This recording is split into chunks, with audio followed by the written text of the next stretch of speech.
Nah, sekarang kita akan mengingat kembali bagaimana keutamaan daripada Imam Al-Ghazali sehingga bisa melahirkan suatu karya tulis atau kitab yang sangat-sangat luar biasa berupa kitab Ihya Ulumuddin ini.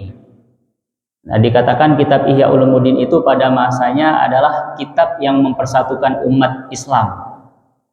Di saat kondisi umat Islam itu sudah terpecah belah, kitab inilah yang digunakan oleh seorang pemerintah, seorang sultan yang bernama Nuruddin Az-Zanki. Nah, ini Nuruddin Az-Zanki ini seorang sultan atau seorang raja dalam sejarah Islam yang sangat-sangat terkenal. Sehingga ada seorang sejarawan bernama Imam Ibnul Athir Al-Jazari. Beliau punya kitab sejarah yang sangat besar namanya Al-Kamil Fit Tarikh. Arti Al-Kamil itu sempurna. Mungkin ada sekitar 20-an jilid kitabnya Al-Kamil Fit Tarikh, itu menceritakan sejarah dari Nabi Adam, kemudian nabi-nabi selanjutnya, sejarah-sejarah dunia yang bisa dilacak sampai ke Nabi Muhammad SAW, sampai pemerintahan-pemerintahan seterusnya, sampai tiba di masa beliau. Nah, ini Imam Ibnul Jazari ini terkenal sangat luas pembacaannya terhadap sejarah. Dan beliau mengatakan, aku sudah membolak-balikkan seluruh kitab sejarah. Aku sudah mendengarkan dari guru-guruku yang ahli dalam sejarah. Karena tidak hanya penelitian, istilahnya penelitian pustaka, akan tapi juga beliau mewawancarai orang-orang informan-informan yang menjadi saksi sejarah. Nah, itu beliau sudah mewawancarai banyak orang, dan dari pengamatanku itu aku tidak menemukan pemimpin yang terhebat setelah Nabi Muhammad SAW, kemudian 4 Khulafa Ar-Rasyidin. Setelah 4 Khulafa Ar-Rasyidin, pemimpin yang terbaik itu ada namanya Umar bin Abdul Aziz, sehingga dikenal dengan Khalifah Ar-Rasyidah yang kelima, ya, setelah Sayyidina Abu Bakar, Sayyidina Umar, Sayyidina Utsman, Sayyidina Ali, terpisah oleh beberapa pemimpin-pemimpin yang tidak terlalu baik, baru lahir lagi namanya Umar bin Abdul Aziz, ya. Al-Khalifah Ar-Rasyidah itu artinya raja atau khalifah atau pemimpin yang hampir di setiap kebijakannya itu memang seakan-akan digerakkan oleh Allah Subhanahu wa taala, mendapatkan petunjuk dalam setiap kebijakannya, dalam setiap apapun yang dilakukan. Nah, itu yang dikenal dalam sejarah Islam yang menjadi Khalifah Ar-Rasyidah yang kelima itu adalah Sayyidina Umar bin Abdul Aziz. Padahal beliau bukan dari kalangan sahabat, melainkan dari kalangan tabi'in. Nah, setelah Khalifah Umar bin Abdul Aziz, banyaklah macam daripada pemerintah, bahkan banyak sekali yang zalim yang memerintah dalam pemerintahan Islam, sampai terlahir kembali di abad kelima seorang pemerintah yang sangat-sangat luar biasa, yang sangat hebat, sangat pemberani, akan tetapi di balik itu dia itu sangat zuhud, sangat tawadu, sangat baik akhlaknya, yang bernama Nuruddin Az-Zanki ini. Nah, Nuruddin Az-Zanki ini beliau menguasai Syam, ya. Awalnya menguasai Syam, menguasai Mesir, dan beliau gunakan kitab Ihya Ulumuddin ini untuk mempersatukan umat Islam yang saat itu sedang diobrak-abrik oleh tentara salib. Nah, beliau melihat apa yang menjadi kelemahan utama daripada umat Islam, yaitu perpecahan.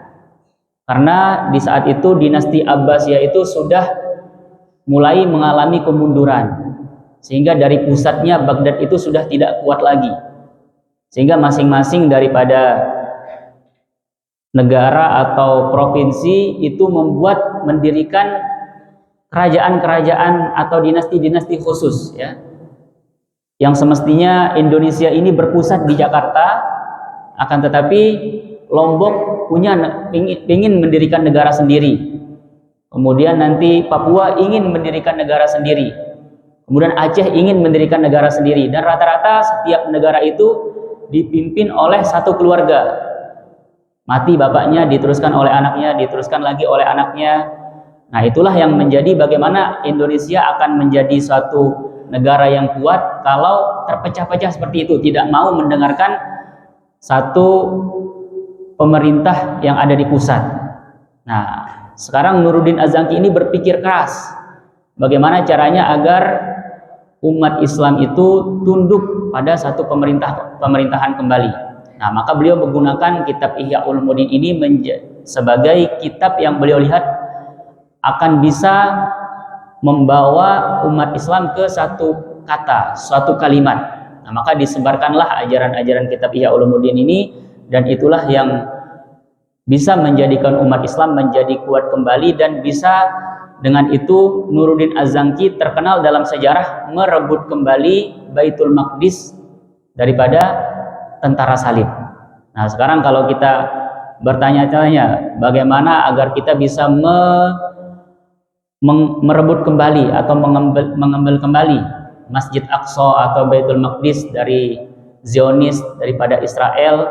Nah, kita harus pertama-tama adalah menyatukan umat Islam, ya, terutama negara-negara Arab.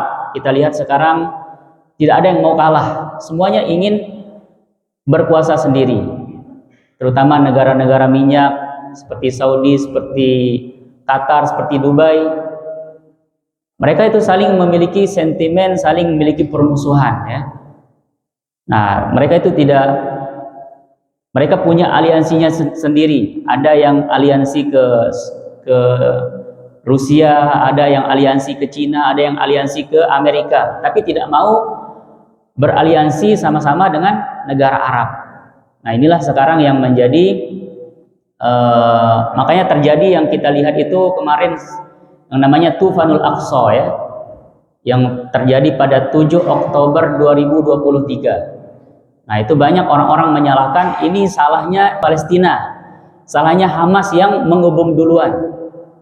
Nah, itu jadinya Hamas itu melihat waktu itu kalau tidak ada serangan itu, sebenarnya Baitul Maqdis itu sudah menjadi benar-benar sudah menjadi milik Israel, ya. Nah, jadi Baitul Maqdis ini, Masjidil Aqsa, walaupun sudah berada di bawah negara Israel, tapi mereka itu masih takut untuk mendirikan ritual-ritual. Nah, jadi orang-orang Israel itu banyak ritual-ritual tahunannya, ya. Misalnya ada namanya Yaumul Ghufran, namanya hari pengampunan.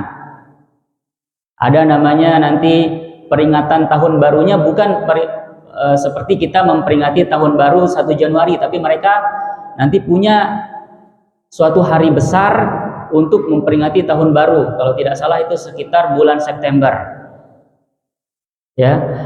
Tapi mereka walaupun sudah menguasai Baitul Maqdis, tetapi mereka masih belum berani untuk mengadakan ritual-ritual. Mereka masih seperti ada rasa takut lah. Nah, misalnya mereka ada namanya dalam Yaumul Ghufran itu ritual memperingati hari pengampunan dari Tuhan. Nah, kemudian mereka sekarang sedang menunggu-nunggu namanya turunnya Al-Masih, ya. Turunnya Al-Masih ke Palestina, yang seharusnya kalau mereka baca dari sejarahnya, dari prediksi-prediksi, seharusnya Al-Masih itu, sang penyelamat itu sudah turun sebenarnya. Tapi mereka berpikir-pikir kenapa tidak turun-turun Al-Masihnya, penyelamatnya. Nah, mereka itu berpikir Yahudi atau pendeta-pendeta yang fanatik itu, mereka berpikir bahwa ritual-ritual Yahudi itu harus dikencangkan lagi. Sehingga mereka yang seharusnya seperti yang kita katakan tadi, di antara bentuk ritual Yaumul Ghufran itu seharusnya adalah menyembelih kambing di dalam Baitul Maqdis.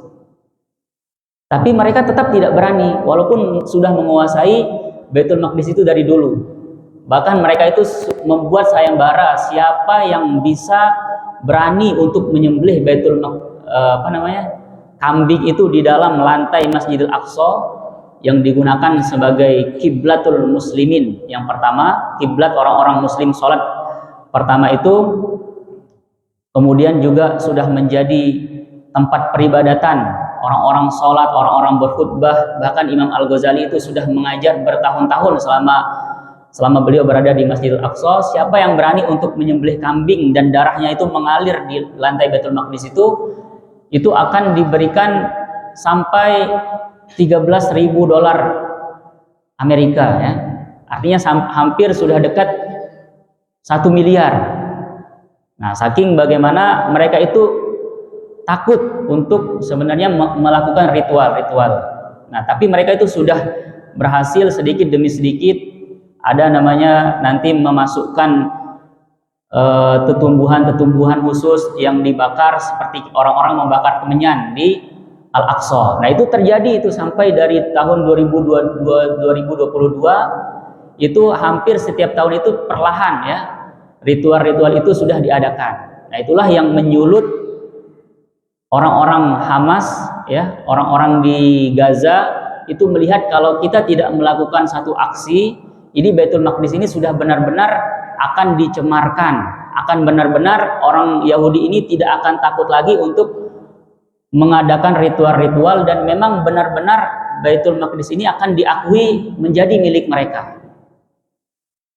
Nah, karena itulah para mujahidin atau orang-orang yang memiliki jiwa jihad dalam dirinya itu mengirimkan sampai sekitar ratusan rudal, ya, yang tanpa disangka-sangka pada tanggal 7 Oktober 2023, dan sampai sekarang itulah yang terus-menerus terjadi, ya, sebagai efek sampingnya. Nah, jadi kita kembali lagi kepada bagaimana kitab Ihya Ulumuddin ini dijadikan sebagai kitab untuk mempersatukan umat oleh seorang raja yang adil yang dikatakan oleh Imam Ibnul Athir Al-Jazari sebagai Khalifah Ar-Rashidah yang ke-6, sehingga beliau berhasil kembali untuk merebut Baitul Maqdis dari tangan tentara salib.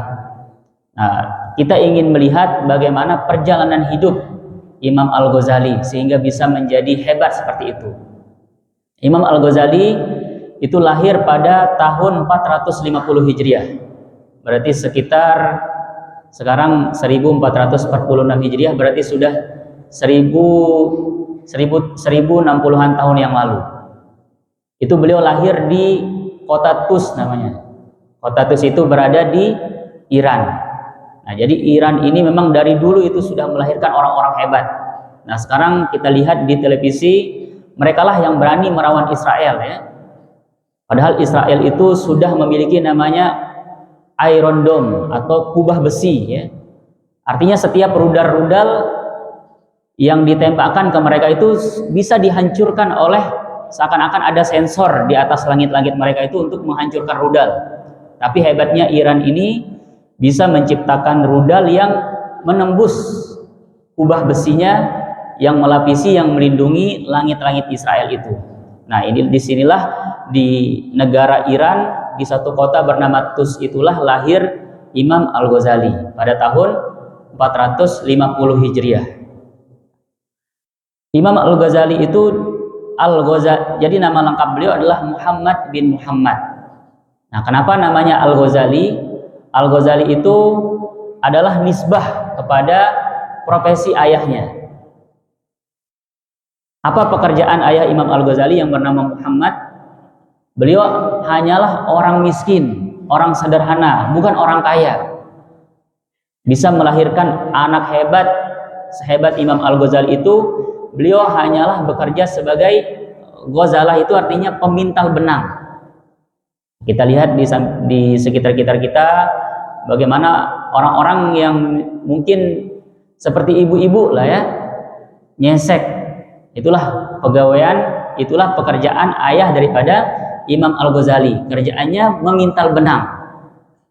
Nah, makanya kita ibu-ibu kalau bekerja sebagai tukang sesek, jangan berkecil hati, anaknya akan menjadi orang hebat. Imam Al-Ghazali pun juga bekerja mirip-mirip seperti nyesek lah, ya, memintal benang. Akan tetapi ayah daripada Imam Al-Ghazali ini walaupun bekerja sebagai pemintal benang, tapi beliau sangat cinta pada ilmu. Di sela-sela beliau bekerja itu selalu beliau mencari ulama, ya. Selalu datang kepada ulama bagaimana belajar dari mereka, dan tidak hanya belajar dari mereka, akan tetapi istilahnya ada mujalasah, berusaha untuk membarangi. Misalnya ulama nanti sering melakukan perjalanan, beliau berusaha untuk membarangi perjalanan ulama dalam safar-safarnya, agar nanti ketika seorang ulama memiliki keperluan di dalam safarnya, nah dibantulah oleh ayahnya Imam Al-Ghazali ini. Nah, ayahnya Imam Al-Ghazali ini juga memiliki hati yang lembut, ya. Seringkali beliau setiap mendengarkan ceramah-ceramah daripada guru-guru beliau itu, beliau menangis. Beliau tersentuh hatinya. Kemudian di saat tersentuh hatinya itulah beliau itu berdoa, ya Allah, jadikanlah anakku nanti menjadi ulama, menjadi orang alim, yang nanti ketika dia itu berbicara, pembicaraan atau ceramah yang dia sampaikan itu memiliki pengaruh yang menyentuh hati orang-orang yang mendengarkannya, sehingga mendekatkan orang-orang yang mendengarkannya itu kepada Allah Subhanahu wa taala. Semakin membuat orang tersebut cinta kepada kebaikan, semakin membuat orang tersebut bertakwa, semakin membuat orang tersebut takut melakukan keburukan-keburukan. Itulah doa yang selalu diucapkan oleh ayah Imam Al-Ghazali setiap kali beliau mendengar pengajian-pengajian ulama, sehingga dikabulkanlah permintaannya oleh Allah Subhanahu wa taala walaupun tidak beliau lihat langsung. Kenapa kita katakan demikian? Beliau menikah, kemudian memiliki 2 anak. Anak yang pertama bernama Ahmad, kemudian anak kedua bernama Muhammad, ya. Tetapi ketika kedua anaknya ini masih kecil, bahkan belum mumayyiz, mungkin yang satunya umurnya itu 6 tahun, yang satunya umurnya 5 tahun, ayah Imam Al-Ghazali ini sudah sakit-sakitan. Dan ketika merasa dirinya sudah akan meninggal, sudah akan dicabut nyawanya, beliau mencari teman baiknya yang beliau kenal bagus akhlaknya, yang beliau kenal itu sebagai seorang mutasawwif, yang bertasawuf, yang seorang sufi lah, terkenal temannya ini di tengah-tengah masyarakat, seorang sufi. Di sanalah beliau berwasiat, wahai saudaraku, aku merasa umurku ini sudah tidak akan lama lagi, sedangkan aku menyisakan atau meninggalkan anak yang masih kecil, bahkan belum mumayyiz. Maka aku titipkan kepadamu, jadi ada suatu penyesalan tertinggi dalam hidupku ini, yaitu tidak mempelajari cara menulis yang baik, tidak mempelajari khat lah, ya. Sehingga aku bisa menulis, tapi tulisanku itu sangat-sangat buruk. Bahkan aku sendiri tidak bisa membaca tulisanku. Maka wahai saudaraku, aku berwasiat, kalau aku meninggal, ajarkanlah anakku ini seni menulis yang bagus. Bagaimana agar tulisannya itu bagus, enak dibaca untuk dirinya sendiri, dan juga ketika dia menulis oleh orang lain, untuk orang lain, orang-orang juga enak membaca tulisannya. Aku menitipkan kepadamu uang ini, apapun keperluan yang kau butuhkan, pakailah uang ini untuk membiayai belajarnya anak-anakku. Akhirnya beliau meninggal. Kemudian benar, sahabatnya ini, karena beliau adalah seorang sufi yang cinta pada kebaikan, diajarkanlah Imam Al-Ghazali dasar-dasar keilmuan, dan juga saudaranya. Akan tapi karena ayahnya tadi adalah orang miskin, sehingga harta yang dititipkan itu tidak banyak, bukannya bosan, ya, untuk mengajarkan anak daripada sahabatnya ini, akan tapi justru kasihan. Kalau terus sama saya di rumah saya ini, nanti asupan gizi, asupan nutrisi daripada anak ini tidak akan tercukupi. Jangankan membeli lauk pauk yang enak, untuk membeli beras saja, makanan pokok, itu saya ini agak keberatan, ya.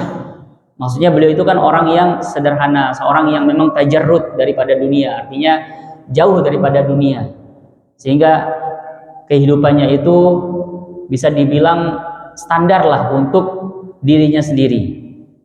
Maka dia mengatakan, saya minta izin kepada kalian untuk saya menitipkan kalian ke suatu tempat yang semacam pesantren lah ya, dititipkan di sana. Biasanya pesantren itu punya yayasan, punya pendanaan untuk anak-anak yang kurang mampu, maka dimasukkanlah Imam Al-Ghazali di suatu madrasah yang kalau kita lihat dalam biografinya itu dituliskan siapa nama guru-guru beliau di madrasah tersebut. Intinya Imam Al-Ghazali karena di Tus ini adalah tempat yang lumayan agak jauh dari pusat perkotaan, sehingga yang beliau pelajari itu tidak banyak, hanya modal-modal saja. Nah, setelah beliau memiliki modal ilmu, Imam Al-Ghazali mencari-cari di mana kira-kira ada orang alim yang sangat-sangat hebat. Nah, didengarkanlah ada orang alim bernama Abu Nasr Al-Ismaili, itu di suatu kota namanya kota Jurjan. Kota Jurjan ini bisa dibilang ujung baratnya Iran. Sedangkan Tus ini itu ada di timurnya Iran. Jarak antara Tus menuju Jurjan itu ada sekitar 500 km. Seperti perjalanan dari Mekah ke Madinah ya. Kalau kita lewat mobil itu bisa menghabiskan sampai 7 jam. Kalau jalan kaki mungkin bisa menghabiskan sampai 8 sampai 10 hari. Nah, Imam Al-Ghazali merantau di usia belasan tahun dari Tus, tanah kelahirannya, menuju ke Jurjan untuk belajar dari seorang ulama hebat namanya Abu Nasr Al-Ismaili. Abu Nasr Al-Ismaili, kalau kita belajar ilmu hadis, ini adalah cucu daripada Abu Bakar Al-Ismaili. Nah, Abu Bakar Al-Ismaili ini beliau memiliki kitab Mustakhraj atas Imam Al-Bukhari yang sangat terkenal. Nah, jadi di sana Imam Al-Ghazali memiliki mempelajari banyak hal daripada Abu Nasr Al-Ismaili, mulai daripada fikih, mulai daripada kemudian hadis, kemudian akidah, dan ilmu-ilmu lainnya, ilmu tauhid. Dan Imam Al-Ghazali itu sudah seakan-akan memenuhi permintaan ayahnya ya. Apa harapan ayahnya tadi? Yaitu memiliki tulisan yang bagus dan telaten dalam menulis. Sehingga itulah yang benar-benar diterapkan dalam hidupnya.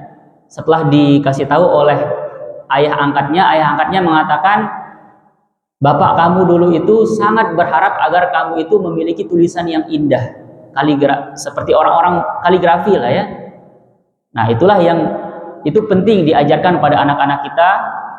Misalnya punya anak atau punya murid, bagaimana caranya agar anak-anak sekarang itu punya tulisan bagus. Nah, sekarang kalau kita lihat anak-anak sekarang ini tulisan-tulisannya mohon maaf kurang-kurang bagus lah ya. Tidak seperti orang-orang tua dulu. Nah, perlu itu guru-guru MI itu diajarkan bagaimana caranya agar anak-anak muridnya itu punya tulisan bagus. Nah, kalau bisa diatur nanti gimana supaya guru-guru di kelas 1, kelas 2. Nah, itu biasanya saat-saat anak-anak itu belajar menulis ya. Bagaimana agar mereka itu melihat tulisan yang ada di papan itu adalah tulisan-tulisan yang bagus. Nah, dipilih-pilihkan gitu ya. Guru-guru yang ada di kelas 1 atau guru-guru yang ada di kelas 2 yang paling bagus tulisannya. Nah, jadi itulah biasanya juga terkenal itu ya, Imam Az-Zahabi. Imam Az-Zahabi ini beliau seorang muhaddis yang sangat terkenal, punya kitab Syiar A'lamin Nubala, punya kitab Tarikhul Islam, dan kitab-kitab hadis, kitab-kitab sejarah yang besar. Itu terkenal dengan tulisannya sangat indah. Nah, jadi Imam Al-Ghazali ini beliau itu sudah dikasih tahu oleh ayah angkatnya bahwa harapan ayahmu dulu itu adalah engkau punya tulisan yang indah, tulisan yang bagus. Dan beliau berusaha untuk memenuhi harapan ayahnya, walaupun beliau itu tidak lama bertemu dengan ayahnya. Nah, maka ketika beliau belajar di Jurjan, beliau karena senang menulis dan tulisannya itu bagus, beliau itu merekam, menulis seluruh apa yang disampaikan oleh gurunya, yaitu bernama Abu Nasr Al-Ismaili. Bahkan beliau sudah punya kitab atau buku-buku catatan itu sudah berapa buah lah ya, untuk menulis apa yang disampaikan oleh gurunya. Nah, ini sering kita dengar, sering menjadi pertanyaan, kenapa ulama-ulama dulu itu memiliki kitab berjilid-jilid, seperti misalnya Imam An-Nawawi. Kapan beliau itu mengarang? Nah, sebenarnya Imam An-Nawawi itu kalau kita memang orang-orang kadang-kadang mengatakan tidak masuk akal ya. Kok bisa Imam An-Nawawi hidup kurang dari 50 tahun tapi karyanya ratusan jilid. Nah, tapi kalau kita mau mencari alasan logikanya, itu beliau memang karena dari kecil setiap apa yang beliau dengar dari gurunya itu ditulis ya. Jadi tulisan-tulisan atau kitab-kitab Imam An-Nawawi itu adalah tulisan yang dia dengar daripada gurunya. Misalnya gurunya menjelaskan, ditulis, dikumpulkan tulisan-tulisan itu, jadilah kitab besar. Nah, itulah yang juga yang dilakukan oleh Imam Al-Ghazali. Apapun yang disampaikan oleh gurunya Abu Nasr Al-Ismaili itu beliau tulis dengan bagus. Nah, sampai itu beliau selesai belajar, beliau mungkin kalau kita bayangkan itu beliau memiliki buku catatan segini tebalnya ya. Yang menurut beliau itu sangat berharga karena merupakan catatan yang didengar dari gurunya yang sangat hebat. Nah, ketika sudah selesai, sudah lulus daripada Jurjan ini, madrasah Jurjan, beliau diizinkan untuk pulang oleh gurunya karena sudah lulus. Nah, dalam perjalanan pulang inilah di dalam satu kitabnya itu beliau menceritakan ya, kenapa rahasia kehebatan Imam Al-Ghazali itu dimulai dari satu kejadian yang beliau alami dalam perjalanannya pulang dari Jurjan ke kampung halamannya Tus ini. Kita katakan tadi ada berapa kilo jaraknya? Sekitar 560 kilo yang menghabiskan sampai 10-an hari. Nah, di tengah-tengah jalan Imam Al-Ghazali itu bersama dengan kafilah yang lain dicegat oleh pembegal ya, perampok. Dirampaslah oleh perampok semua apa yang menjadi bawaan kafilah tersebut. Seluruh isi kafilah itu menangis karena diambil emasnya, diambil hartanya, diambil uangnya. Karena Jurjan juga termasuk menjadi tempat kalau ibaratnya orang dari Lombok itu ke Malaysia lah, ke Jurjan itu ya. Misalnya orang Tus ke Jurjan itu bagaikan pergi ke Malaysia, pergi ke Brunei. Di sana banyak pekerjaan, di sana mata uangnya tinggi. Sehingga bagaimana orang pulang dari Brunei kan pasti bawa banyak bawaan, banyak bekal. Bawa emas, bawa dolar Singapura, bawa dolar Brunei. Nah, di tengah-tengah itu dicegat oleh pembegal, dirampok. Nah, bagaimana kita bayangkan orang baru pulang dari Brunei sudah membayangkan sampai rumah dia akan bangun rumah baru, dia akan beli sawah baru, tapi di tengah jalan dibegal. Nah, makanya mereka itu menangis. Tapi bagaimana, apa daya? Mereka itu tahu siapa ketua perampoknya. Tidak akan bisa ditawar-tawar, tidak akan ada yang berani untuk bahkan berhadapan dengan ketua perampok tersebut. Tapi Imam Al-Ghazali yang mungkin waktu itu kira-kira masih umur 15 tahun dikejar ketua perampoknya.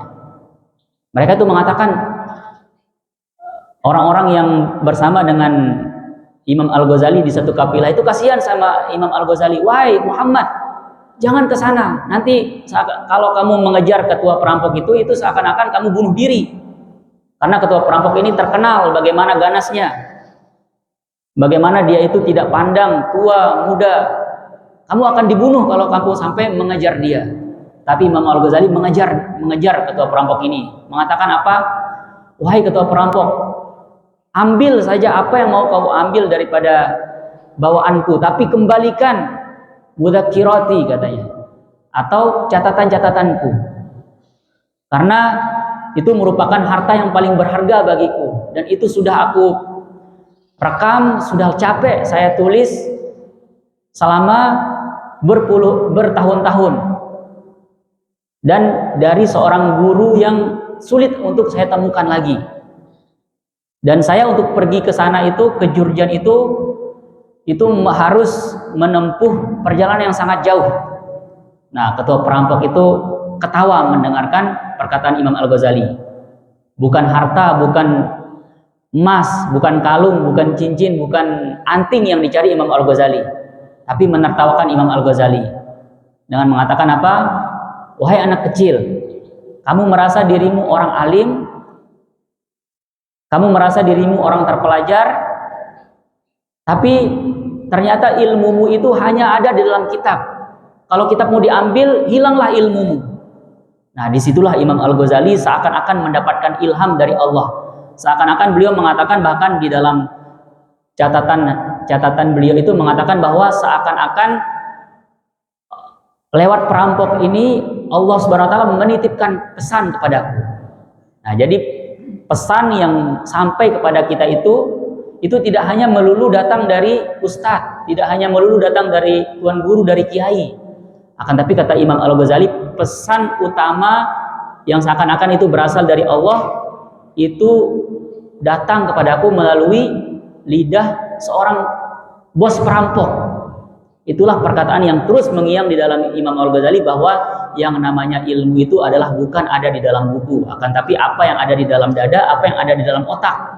Maka Imam Al-Ghazali sampai ke kampung halamannya setelah dikabulkan permintaannya oleh bos perampok itu tadi. Beliau itu menghabiskan masanya itu sampai di TUS. Beliau diminta oleh orang-orang untuk mengajar. Beliau diminta oleh orang-orang untuk mengadakan majelis pengajian, tapi Imam Al-Ghazali tidak mau. Beliau berjanji pada dirinya untuk menghafal apa yang sudah beliau tulis.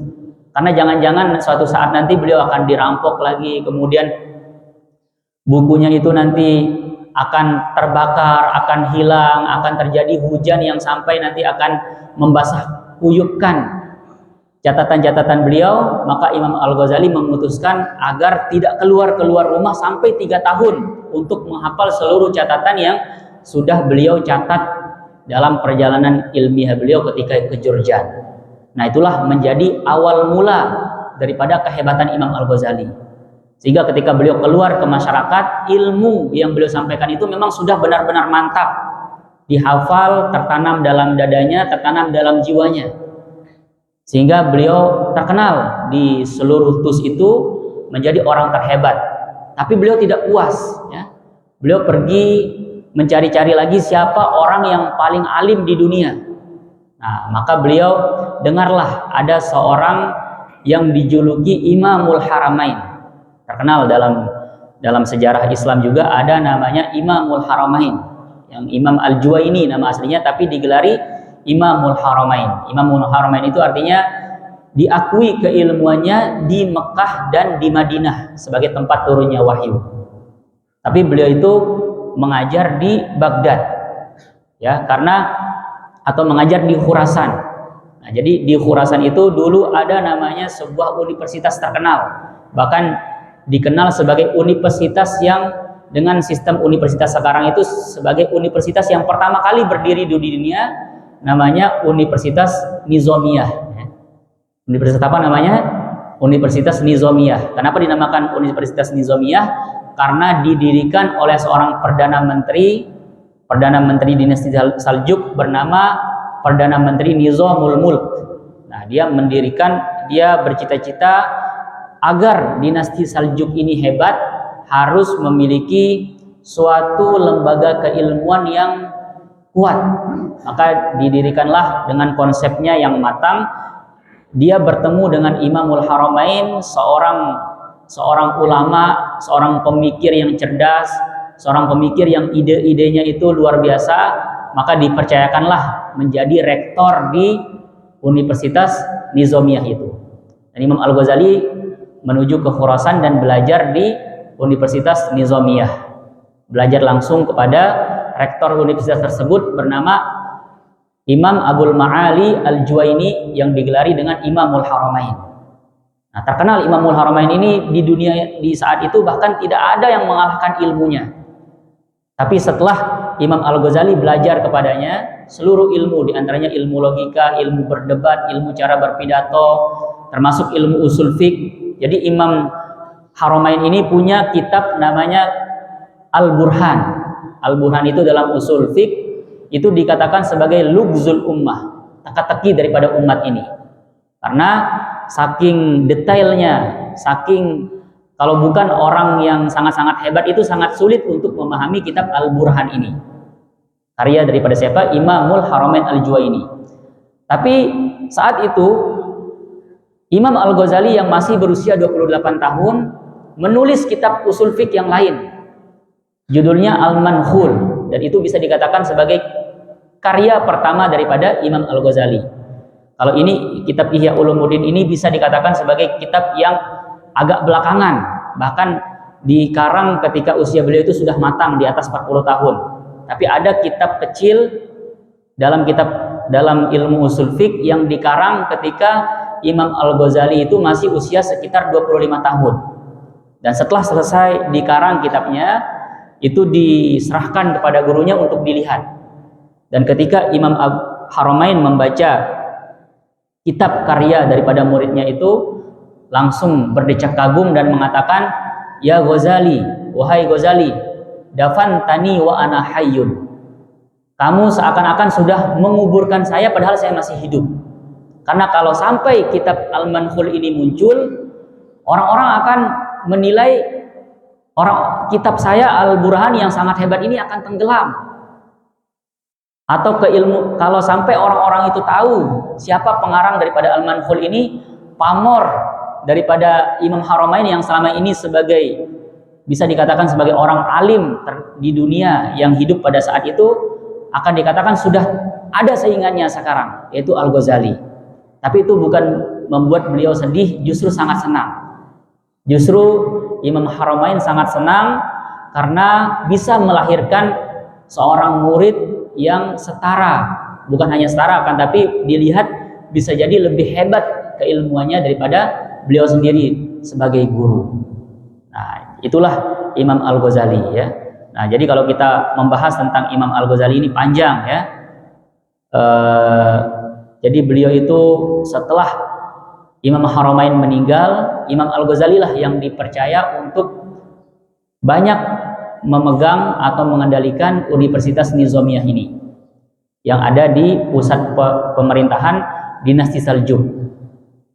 Dan kalau sudah menjadi guru besar di Universitas Nizamiyah itu, di mana orang untuk menjadi guru atau menjadi dosen di universitas itu tidak mudah ya, bahkan saling sikut menyikut untuk banyak seleksinya ya. Bagaimana sekarang untuk orang-orang menjadi PNS, banyak seleksinya, kemudian banyak prosedur-prosedur yang perlu dilakukan, apalagi untuk menjadi dosen di universitas paling top ya. Tentu beda ketika orang menjadi dosen di UIN Mataram dengan orang yang menjadi dosen di UGM misalnya atau di UI. Nah, Imam Al-Ghazali ini ibaratnya menjadi dosen di universitas paling top di negeri, bahkan yang terhebat di dunia pada saat itu. Nah, tapi beliau ternyata tidak terlalu menikmati ya dengan pamornya itu, dengan popularitasnya menjadi guru besar di usia muda di Universitas Nizamiyah. Banyak perenungan-perenungan yang pada saat itu terkenal dengan titik tolak atau titik perubahan beliau. Kalau kita baca di dalam kitab Al-Munkis, jadi ada kitab beliau kecil namanya Al-Munkis Minad Dhalal yang menyelamatkan daripada kesesatan. Nah, ini kitab Ihya Ulumuddin ini bisa dikatakan kitab yang disusun oleh Imam Al-Ghazali di usianya yang sudah matang, misalnya usia 40 tahun. Tapi Al-Munkis Minad Dhalal ini bisa dikatakan kitab paling terakhir yang beliau karang ya. Bahkan beberapa tahun saja sebelum beliau meninggal. Nah, biasanya kalau kita melihat ilmuwan, kalau kita ingin melihat bagaimana saripati daripada pemikirannya, carilah kitab yang paling terakhir beliau karang. Nah, dalam Al-Munkiz Minad Dhalal inilah beliau menceritakan bagaimana gejolak yang beliau rasakan ketika berada di puncak kecemerlangannya dengan menjadi guru besar di Nizamiyah. Akan tetapi beliau merasa ilmu yang beliau ajarkan dan ilmu yang beliau pelajari itu tidak melulu mendekatkan kepada Allah Subhanahu wa taala. Sehingga membuat beliau merenung dan kemudian beliau tinggalkan Nizamiyah itu dan pergi kemana? Ke Syam, ke Baitul Maqdis. Di sanalah di Baitul Maqdis yang tadinya Imam Al-Ghazali ini sangat terkenal, sangat populer, sangat dihormati oleh orang-orang. Bahkan di Baghdad sendiri, bahkan di Khurasan yang menjadi pusat keilmuan, beliau membuang dirinya ke Baitul Maqdis dan berkhalwat atau beruzlah, tidak menerima siapapun yang datang kepada beliau. Di sanalah beliau itu menulis kitab Ihya Ulumuddin ini. Berdasarkan perenungan-perenungan beliau ketika beliau sudah mencapai puncak kematangan. Dan dari sekitar 20 tahun beliau merenung baik di Baitul Maqdis ataupun ada namanya di Masjid Umawi di Damaskus. Itulah beliau selama 20 tahun itu mengarang kitab Ihya Ulumuddin. Maka tidak heran ya, kitab Ihya Ulumuddin ini menjadi kitab yang sangat besar karena berdasarkan perenungan yang panjang, berdasarkan pengalaman-pengalaman beliau berkeliling dunia, kemudian juga 20 tahun lamanya beliau menulis, maka lahirlah kitab yang hebat ini. Maka kita diberikan taufik di Darul Kamal ini untuk membaca kitab yang dengan keistimewaan yang luar biasa itu, yang dikarang oleh seseorang yang tidak sembarangan ya. Nah, mudah-mudahan kita diberikan taufik selalu oleh Allah Subhanahu wa taala untuk terus membaca kitab ini agar bisa membuka pemikiran kita, agar bisa menanamkan ketakwaan pada Allah Subhanahu wa taala, begitupun juga keterbukaan, sehingga dengan sikap keterbukaan itu umat Islam akan bisa mencapai persatuan, sehingga juga dengan mencapai persatuan maka akan mendapatkan kekuatan sebagaimana strategi yang dilakukan oleh seorang raja dulu yang hebat yang ketika ingin merebut Baitul Maqdis bernama Nuruddin Az-Zanki. Beliau menyebarluaskan pembacaan kitab Ihya Ulumuddin ini. Nah, kita cukupkan sampai di sini terlebih dahulu. Mudah-mudahan bermanfaat untuk kita semakin mengenal siapa penulis kitab ini, begitupun juga keistimewaan kitab ini.